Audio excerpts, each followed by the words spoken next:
दोस्तों, एक कोए ने बताया है कि किसी भी मर्द को भूल से भी औरत की यह एक चीज नहीं छकना चाहिए, मर्द हो जाता है बर्बाद।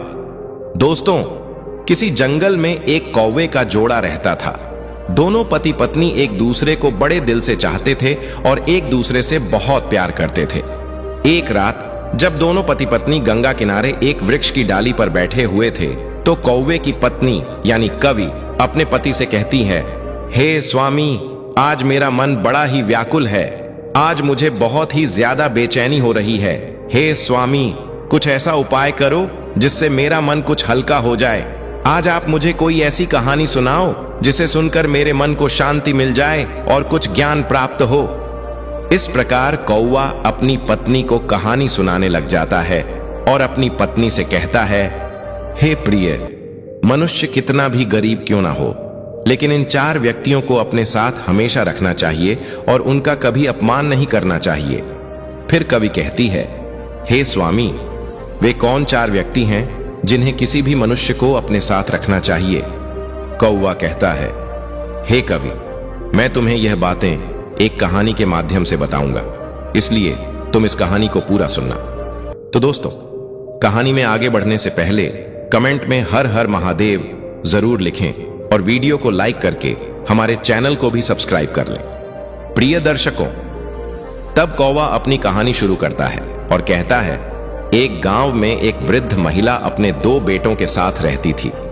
उसका पति पहले ही गुजर चुका था और उनके पास केवल 2 बेटे ही थे। इस प्रकार उनके परिवार में कुल 3 सदस्य थे। उनकी जमीन भी बहुत कम थी। वह अपने बेटों के साथ मिलकर उस छोटी सी जमीन पर काम करती थी। उसके बेटे बहुत मेहनती थे। उन तीनों का जीवन उस छोटी सी जमीन से चलता था। समय के साथ जब बेटे विवाह योग्य हो गए तो उस वृद्ध महिला ने उनकी शादी करवा दी। घर में 2 बहुएं आ गईं। कुछ समय तक सब कुछ अच्छा चल रहा था। घर में बहुत प्रेम था और सभी मिलजुल कर रहते थे। लेकिन जैसे जैसे समय बीतता गया, दोनों बहुओं में आपस में झगड़ा होना शुरू हो गया। कभी किसी बात को लेकर तो कभी किसी और बात को लेकर। बड़ी बहू छोटी बहू से कहने लगती, तुम ऐसा करती हो, वैसा करती हो, तुमने हमारे साथ यह कर दिया, वह कर दिया। इन्हीं बातों को लेकर बड़ी बहू छोटी बहू से उल्टी सीधी बातें कहती रहती थी और लड़ाई होती रहती थी। एक दिन छोटी बहू को जब मौका मिला तो वह बड़ी बहू से लड़ बैठी। वह कहती, तूने घर का यह काम नहीं किया, वह काम नहीं किया। कभी कहती, तू अपने हिस्से का काम कर, मैं अपने हिस्से का करूंगी। कभी कहती, तू आराम से पड़ी रहती है और मैं पूरे दिन काम में लगी रहती हूं। इसी कारण से छोटी बहू का बड़ी बहू से झगड़ा होने लगता था। अब यह उनका रोज का काम हो चुका था। वह दोनों बहुएं हमेशा किसी न किसी बात पर आपस में झगड़ती रहती थीं। अब तो वृद्ध महिला भी इन बहुओं के झगड़ों को देखकर काफी परेशान हो चुकी थी। उन्हें लगने लगा कि उनके बेटों की पत्नियां बहुत झगड़ा करती हैं। उन्होंने इस बारे में अपने बेटों से बात की। बेटों ने उन्हें समझाने की कोशिश की, पर इसका उन पर कोई असर नहीं हुआ। एक दिन उस वृद्ध महिला ने सोचा, जब हम 3 लोग घर में रहते थे तो थोड़ी सी जगह में हमारा गुजारा हो जाता था। अब हम 5 लोग हो गए हैं, इसलिए हमारा घरेलू खर्च पूरा नहीं हो पा रहा।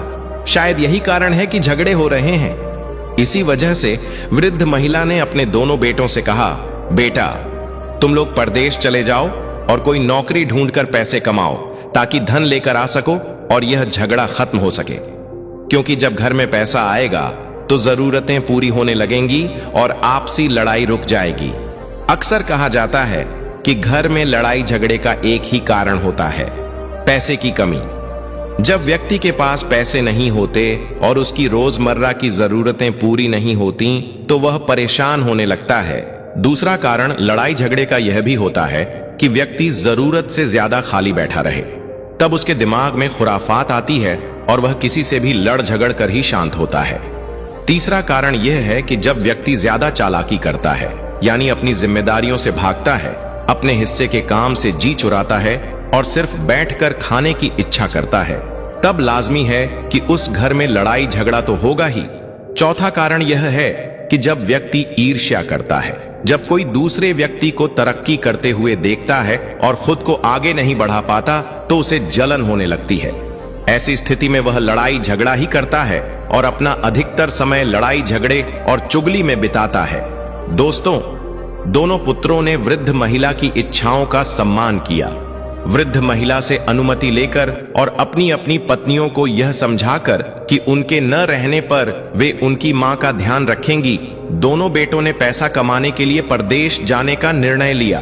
प्रिय दर्शकों, उनकी दोनों बहुएं अभी भी देवरानी जेठानी में नहीं बनती थीं। एक दिन बड़ी बहू को वृद्ध महिला ने समझाया, तुम बड़ी हो और वह तुमसे छोटी। तुम्हारे पति परदेश में धन कमा रहे हैं और तुम दोनों यहां आपस में झगड़ा कर रही हो। यह उचित नहीं है। वह तुमसे छोटी है, इसलिए उसकी छोटी मोटी गलतियों को सहन करना सीखो। कहा जाता है कि क्षमा और धीरज रखना बड़ों को शोभा देता है।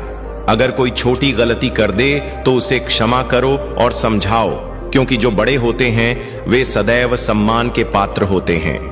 वृद्ध महिला की बात सुनकर बड़ी बहू क्रोध में चिल्लाने लगी और कहने लगी, आप छोटी बहू की वफादारी कर रही हैं।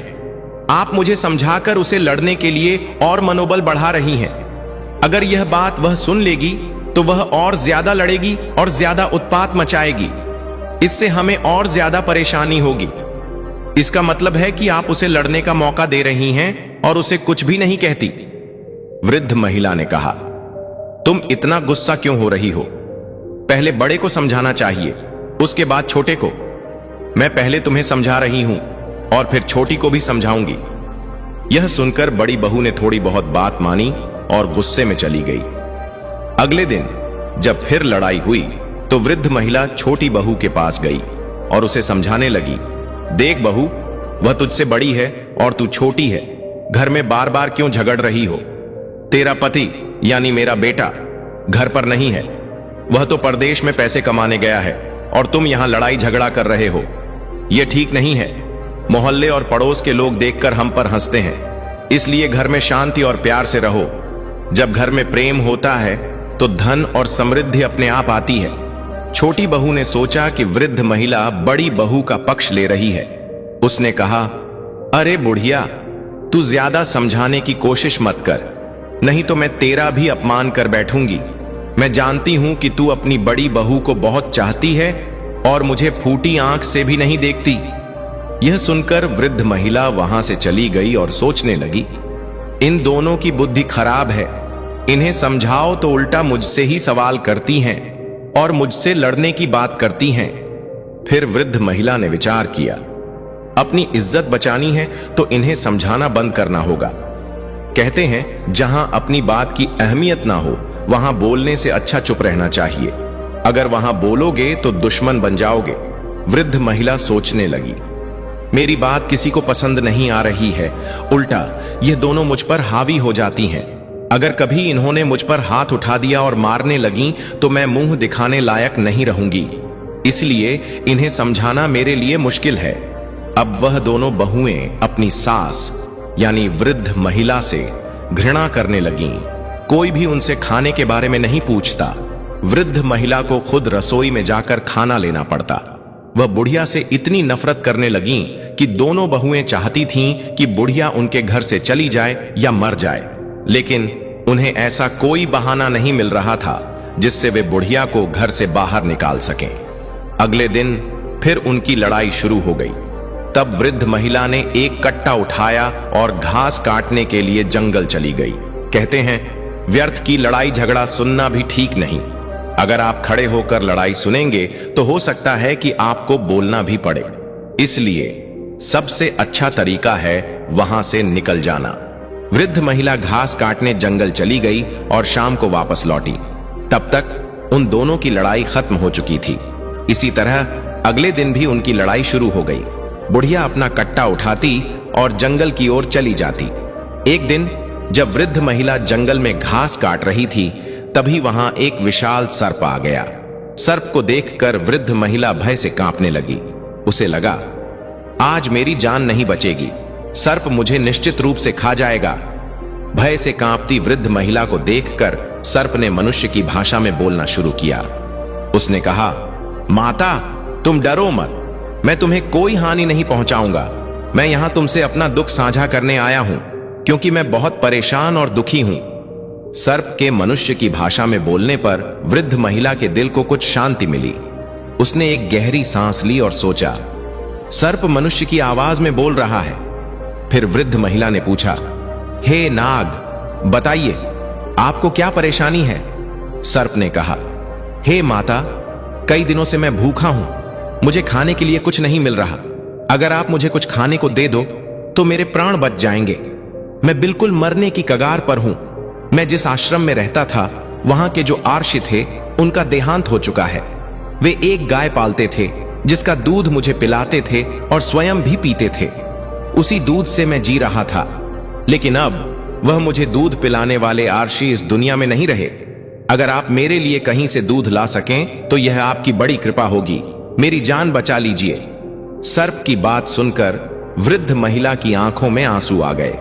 उसने कहा, हे नाग, आप चिंता न करें, आज मैं आपको दूध अवश्य पिलाऊंगी। आप यहीं पर रुको, मैं आपके लिए दूध लेकर आती हूं। बुढ़िया नाग से बात करने के बाद घर लौटी। जैसा कि रोज होता था, बड़ी बहू और छोटी बहू तैयार होकर फिर आपस में झगड़ने लगीं। इस बीच बुढ़िया सोचने लगी, किसके घर से दूध लेकर जाऊं? अगर बड़ी बहू के घर से दूध ले जाती हूं और उसे पता चल गया तो वह झगड़ने लगेगी। अगर छोटी बहू के घर से दूध ले जाती हूं और उसे पता चल गया तो वह भी मुझसे लड़ाई करेगी। आखिरकार वृद्ध महिला ने सोचा कि वह एक दिन बड़ी बहू के घर से और दूसरे दिन छोटी बहू के घर से दूध लेकर जाएगी। इस तरह से उन्हें पता भी नहीं चलेगा और वह नाग को दूध पिला दिया करेगी। वृद्ध महिला ने वैसा ही किया। बुढ़िया ने बड़ी वाली बहू के घर से थोड़ा सा दूध लिया और उसे कट्टे में छुपाकर घास काटने के बहाने जंगल की ओर चल पड़ी। तभी वह नाग भी वहां आ गया और बोला, हे माता, क्या आप मेरे लिए दूध लाई हैं? बुढ़िया ने जवाब दिया, हां नाग, मैं तुम्हारे लिए दूध लाई हूं। बुढ़िया ने तुरंत दूध नाग के आगे रख दिया। नाग ने जैसे ही दूध पिया उसे बहुत शांति मिली। तब नाग ने कहा, हे माता, आपने आज मेरी जान बचा ली। आपने मुझ पर बड़ा उपकार किया है। मैं आपकी यह कृपा जीवन भर नहीं भूलूंगा। बुढ़िया ने कहा, हे नाग, मैं आपसे एक सवाल करना चाहती हूं। उस समय डर के कारण मैं यह सवाल आपसे पूछ नहीं पाई थी, लेकिन अब मैं पूछना चाहती हूं कि आप एक सर्प होते हुए भी मनुष्यों की तरह कैसे बोल पा रहे हैं?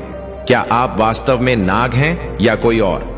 नाग ने उत्तर दिया, हे माता, मैं एक श्राप के कारण नाग बन गया हूं। मैं एक राजा के घर नाग रूप में जन्मा था। मेरे पिता ने मुझे नाग समझकर जंगल में छोड़ दिया। मेरा श्राप केवल 25 वर्षों का है। अब मेरी मुक्ति का समय ज्यादा दूर नहीं है। 1 वर्ष के बाद मुझे मेरा मनुष्य शरीर वापस मिल जाएगा। मैं उस समय का बेसब्री से इंतजार कर रहा हूं। नाग देवता की कहानी सुनकर वृद्ध महिला को उसकी व्यथा पर बहुत प्यार आया। उसने सोचा कि वह इस नाग की मदद जरूर करेगी। वह रोजाना अपनी बहुओं के घर से चोरी छिपे दूध लाने लगी और नाग को पिलाने लगी। कभी वह बड़ी बहू के घर से दूध लाती तो कभी छोटी बहू के घर से। इस तरह वह नियमित रूप से नाग को दूध पिलाने लगी। नाग भी प्रतिदिन उसी स्थान पर आता और वृद्ध महिला के हाथों से दूध पीकर खुश हो जाता। नाग को ऐसा लगने लगा जैसे उसे अपनी असली मां मिल गई हो। एक दिन बड़ी बहू ने देखा कि उनका दूध रोजाना कम हो रहा है। उसने छोटी बहू से बात की और कहा, कोई हमारा दूध चुरा लेता है। हमारे घर का दूध हर तीसरे दिन कम हो जाता है। छोटी बहू ने जवाब दिया, दीदी, हमारे घर का दूध भी हर तीसरे दिन कम हो जाता है। दोनों ने सोचा कि उनके घर में और कोई दूध चुरा नहीं सकता, क्योंकि घर में सिर्फ बुढ़िया ही रसोई में जाती है। छोटी बहू ने कहा, दीदी, चलो इसे छुपकर देखते हैं। अगले दिन दोनों बहुओं ने बुढ़िया पर नजर रखने की योजना बनाई। जैसे ही बुढ़िया बड़ी बहू के घर में गई और रसोई से दूध लिया, दोनों बहुएं छुपकर उसे देखने लगीं। बुढ़िया ने दूध कट्टे में छुपाया और घास काटने के बहाने जंगल की ओर चल पड़ी। बहुएं गुप्त रूप से उसके पीछे पीछे चलने लगीं। बुढ़िया उस स्थान पर पहुंची जहां वह रोज घास काटा करती थी और नाग को दूध पिलाया करती थी। दोनों बहुएं छुपकर देख रही थीं। तभी बुढ़िया के पास एक विशाल और भयानक सर्प आया। बुढ़िया ने उसे दूध पिलाना शुरू कर दिया। सर्प दूध पीने लगा। जब बहुओं ने यह दृश्य देखा तो उनके पैरों तले जमीन खिसक गई। उन्होंने इतना बड़ा और भयानक सर्प पहले कभी नहीं देखा था। छोटी बहू ने डरते हुए कहा, दीदी, यह सर्प कोई दैत्य लगता है और यह बुढ़िया हमारी सास नहीं बल्कि कोई चुड़ैल लगती है। कहीं ऐसा ना हो कि यह बुढ़िया हमें और हमारे बच्चों को भी खा जाए। दोनों बहुओं ने यह निश्चय कर लिया कि वे अब बुढ़िया को घर में घुसने नहीं देंगी। वे दोनों घर लौट आईं। उधर बुढ़िया नाग को दूध पिलाने के बाद घास लेकर घर की ओर चल दी। जब वह घर पहुंची तो देखा कि घर का दरवाजा बंद है और दोनों बहुएं डंडा लेकर भीतर खड़ी हैं। बुढ़िया ने दरवाजे पर दस्तक दी। बहुओं ने दरवाजा खोला, लेकिन उनके हाथों में डंडे थे। बुढ़िया ने बहुओं का यह रूप देखकर पूछा, तुम दोनों ऐसे क्यों खड़ी हो? हाथ में डंडा क्यों पकड़ा हुआ है? बहुओं ने एक साथ जवाब दिया, अरे बुढ़िया, तू तो एक चुड़ैल है। एक दिन तू हमें और हमारे बच्चों को खा जाएगी। बुढ़िया ने कहा, अरे बहुओं, क्या तुम पागल हो गई हो? मैं तुम्हारी सास हूं। मैं तुम्हारे बच्चों को कैसे खा सकती हूं? वे मेरे पोता पोती हैं जो मुझे मेरे बेटों से भी ज्यादा प्यारे हैं। तुम ऐसा कैसे सोच सकती हो? लेकिन बहुएं अपनी बात पर अड़ी रहीं। वे बोली, बुढ़िया, हमें पागल मत बनाओ। हमने तुम्हें देख लिया है। तुम हमारे घर से चोरी करके दूध ले जाती हो और जंगल में जाकर एक खतरनाक सर्प को पिलाती हो। वह सर्प कोई राक्षस है और तुम उसकी साथी चुड़ैल हो। अब हम तेरा विश्वास नहीं करेंगे। आज से इस घर में तुम्हारे लिए कोई जगह नहीं है। बुढ़िया ने बहुओं को बहुत समझाने की कोशिश की और कहा, यह मेरा घर है, मुझे अंदर आने दो। मैं तुम्हारी अपनी सास हूं।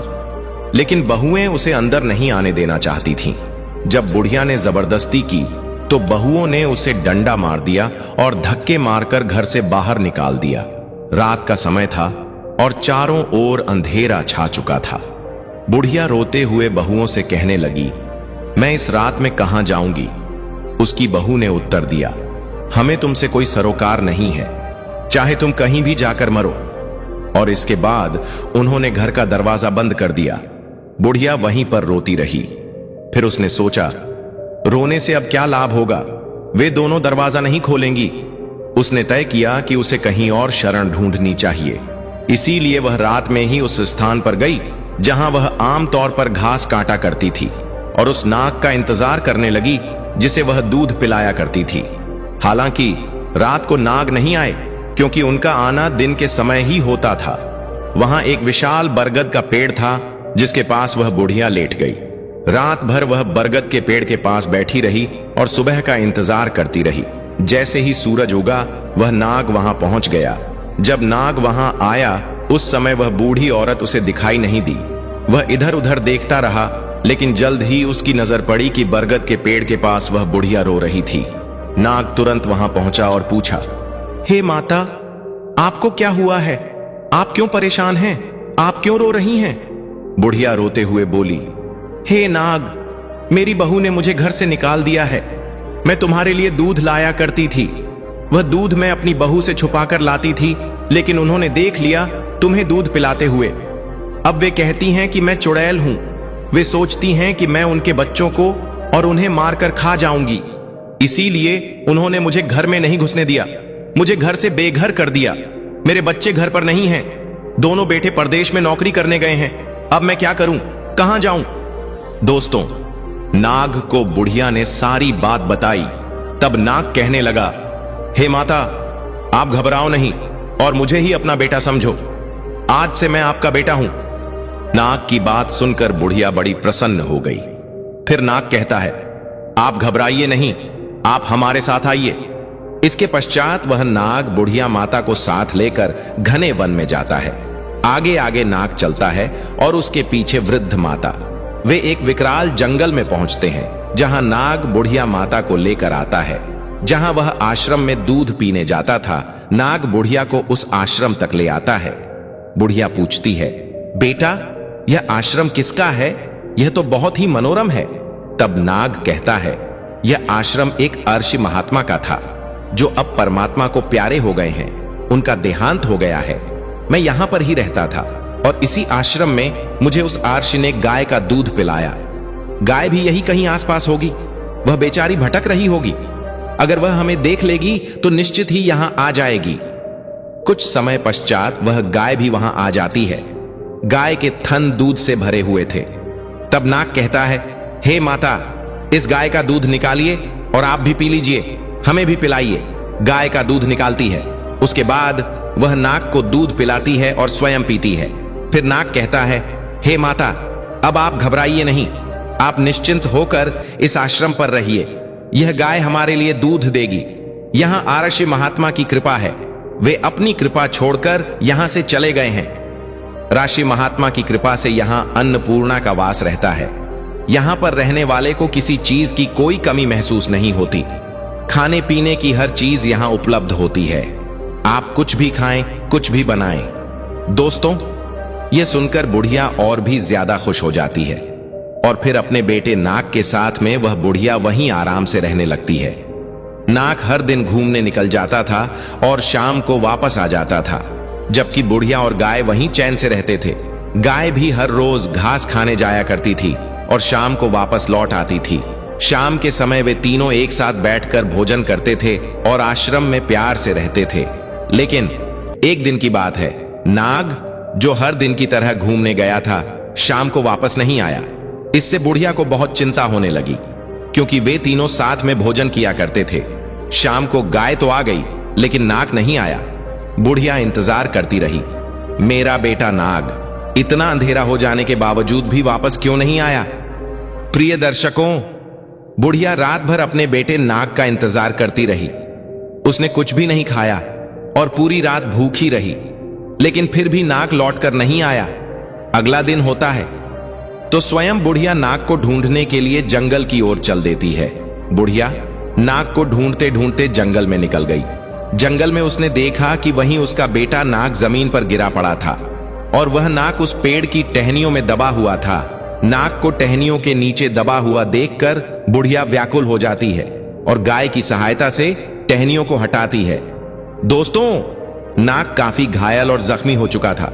बुढ़िया पूछती है, बेटा यह सब कैसे हुआ?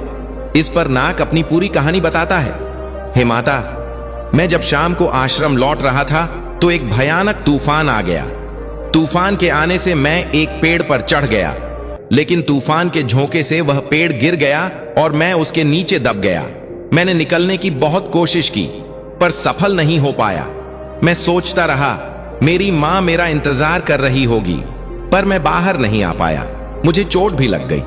इसके बाद बुढ़िया कहती है, बेटा तुम घबराओ नहीं, आओ मैं तुम्हारी चोट का इलाज कर देती हूं। प्रिय दर्शकों, इस तरह से बुढ़िया अपने नाग को आश्रम ले जाती है और कुछ औषधि को पीस कर लाती है। फिर वह इन्हें मिलाकर एक लेप तैयार करती है और उस नाग के घायल शरीर पर लगा देती है। रोजाना इस लेप को लगाने से धीरे धीरे उसके घाव भरने लगते हैं। इस लेप को लगाते हुए बुढ़िया ने उसे पूरी तरह से ठीक कर दिया। 1 साल बीत जाने के बाद वह नाग का रूप छोड़कर फिर एक मनुष्य के रूप में आ जाता है। अब वह बेहद ही सुंदर राजकुमार बन जाता है। उन्हें एक सुंदर और रूपवान राजकुमार के रूप में देखकर बुढ़िया बहुत खुश होती है और बार बार उन्हें प्यार से छूती है। बुढ़िया माता की खुशी का ठिकाना नहीं रहा। फिर वे कुछ दिनों तक उस आश्रम में रहते हैं। इसके बाद एक दिन बुढ़िया कहती है, बेटा अब हमें तुम्हारे पिता के पास ले जाना चाहिए। फिर बुढ़िया ने पूछा, तुम कहां के रहने वाले हो? तुम्हारे पिता कैसे हैं? तुमने कहा था कि तुम एक राजा के बेटे हो। चलो देखते हैं कि तुम्हारे पिता कैसे हैं और तुम्हारी मां कैसी है। दोस्तों, तब नाग से बना हुआ राजकुमार कहने लगा, नहीं, मैं बाहर नहीं जाऊंगा।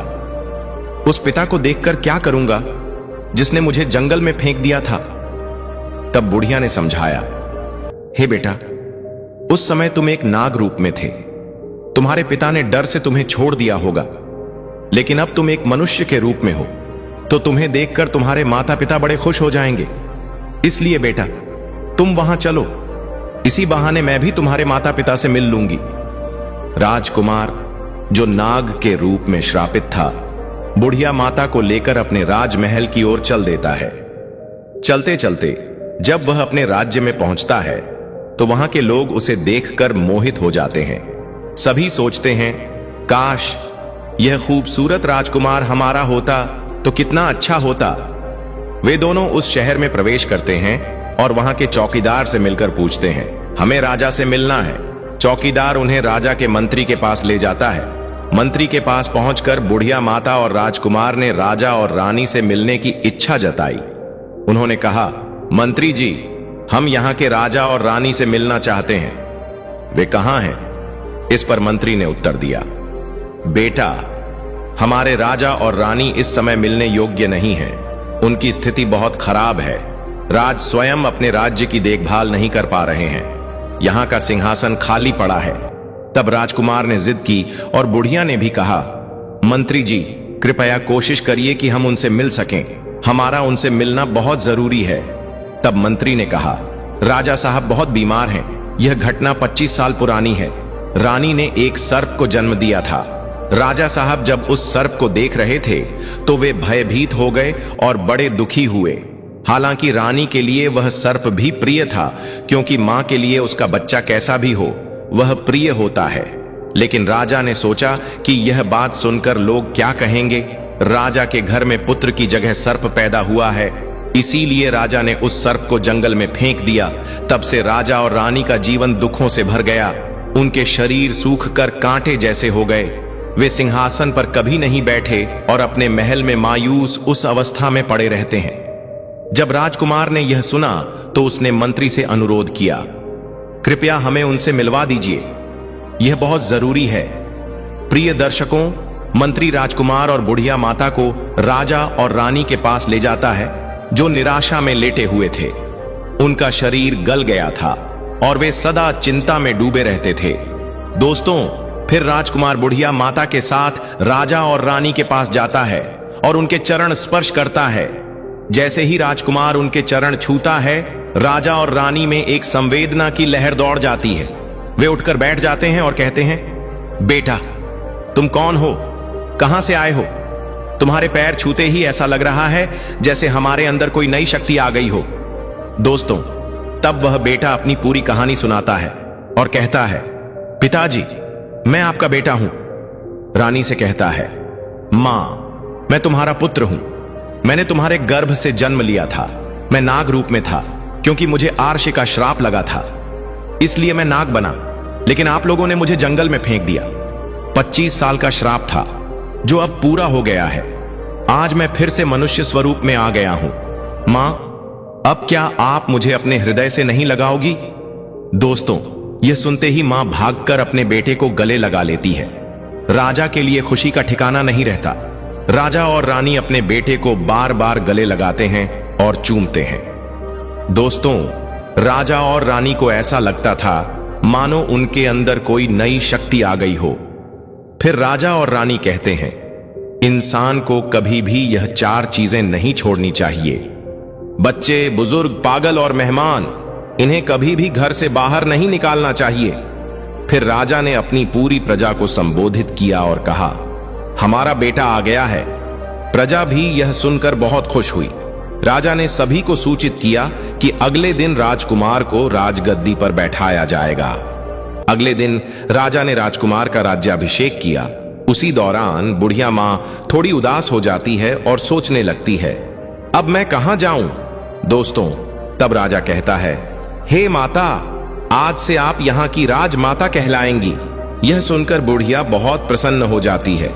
जब बुढ़िया मां के दोनों बेटे घर लौटते हैं और उन्हें अपनी मां घर में नहीं मिलती, तो वे अपनी पत्नियों से पूछते हैं, हमारी मां कहां गई है?